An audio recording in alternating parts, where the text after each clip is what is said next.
এই 25 জন নবীকে আল্লাহ ছাত্রের মতো ডাক দিয়েছেন। এই শিক্ষক যখন ক্লাস নাই, ক্লাসে দেখবেন ডাক দেয়, ইয়া ইব্রাহিম, ইয়া মুসা, এদিকে আসো। আর মুহাম্মাদুর রাসূলুল্লাহকে আল্লাহ কোরআনে ওইভাবে ডাক দেয়নি, ইয়া মুহাম্মদ। হ্যাঁ, মুহাম্মদ শব্দ বলার সঙ্গে সঙ্গে তার রিসালাতের ঘোষণা দিয়ে তার সম্মান যা ছিল আরো বাড়িয়ে দিয়েছেন।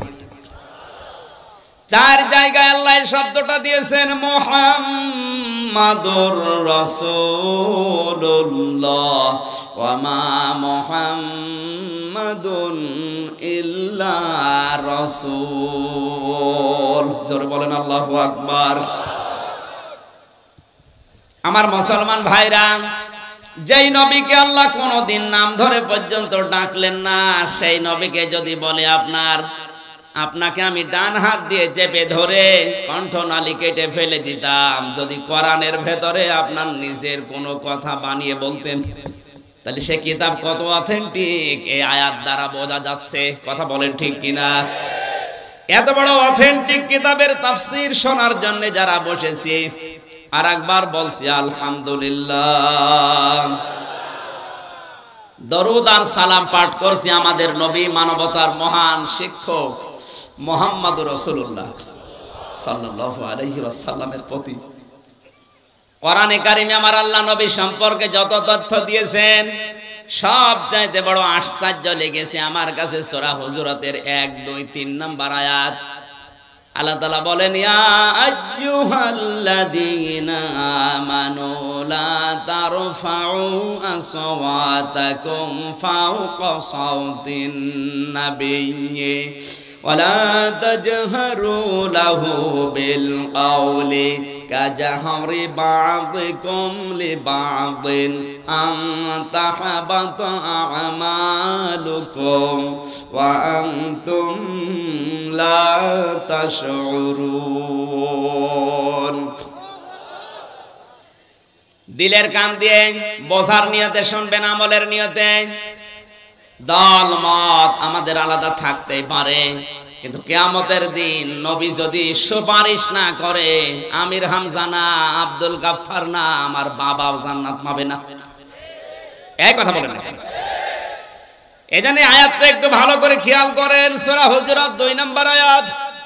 আল্লাহ তাআলা বলেন, ওহে যারা ঈমানের দাবি করো তাদেরকে বলছি, কখনো তোমাদের মুখের আওয়াজ যেন আমার রাসূলের মুখের আওয়াজের উপরে ওঠে না ওঠে। আমার রাসূলের কণ্ঠের উপরে যদি তোমাদের কোন কণ্ঠ কোনদিন উপরে ওঠে, পরস্পরে যেভাবে কথাবার্তা বলো, এইভাবে যদি আমার রাসূলের কথার উপরে তোমাদের গলার আওয়াজ চলে যায়, তোমাদের যত আমল ছিল দুনিয়ায় আমি আল্লাহ সব আমলগুলো ধ্বংস করে দেব, নষ্ট করে দেব।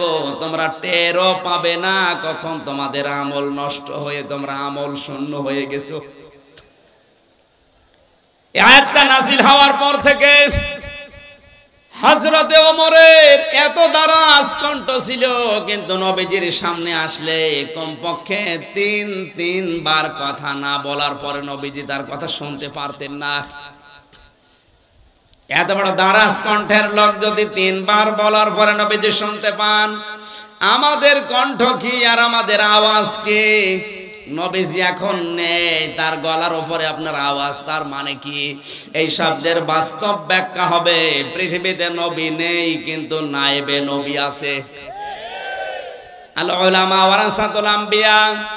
আল্লাহর নবী জানিয়েছেন, যারা আলেম এরা আমি রাসূলের স্থলাভিষিক্ত নায়েবে রাসূল, আমি নবীর উত্তরাধিকারী। এরা আমি নবীকে কষ্ট দিলে, আমি নবীকে দুঃখ দিলে যেমন আল্লাহ পাক নিজে আঘাত পায়, আমার নায়েব যারা কিয়ামত পর্যন্ত আলেমদেরকে যারা দুঃখ দেবে, আমি নবী ঠিক ওইভাবেই কষ্ট পাবো।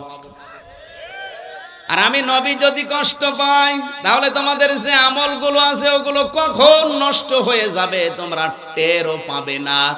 এই আয়াতটা এবার বাংলাদেশে মিলান, কত মানুষের আমল আখলাক আল্লাহ নষ্ট করে দিয়েছে, ও টের পাচ্ছে না, তার কোনো হিসাব নেই, এ জেলায় নেই।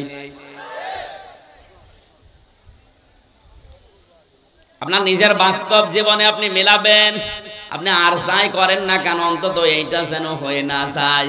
কারণ নবীকে আল্লাহ এত সম্মান দিয়েছেন, এই পৃথিবীর ময়দানে আল্লাহ নিজের পরেই সম্মান দিয়েছেন বিশ্ব নবীকে। আজকে আসার সময় পড়ছিলাম বুখারী শরীফের হাদিস, আল্লাহর নবী মুহাম্মদুর রাসূলুল্লাহ সাল্লাল্লাহু আলাইহি ওয়াসাল্লাম বলেন, খ্রিস্টান এক যুবক অকথ্য ভাষায় আমাকে গালিগালাজ করেছিল। গালিগালাজ করার পরে লোকটা মারা যায়, জাতির লোকেরা তাকে কবরে দেয়। সকালবেলা সে দেখে কবরের মাটি তাকে গ্রহণ করে নাই, বের করে দিয়েছে। চিন্তা করছে কি অবস্থা।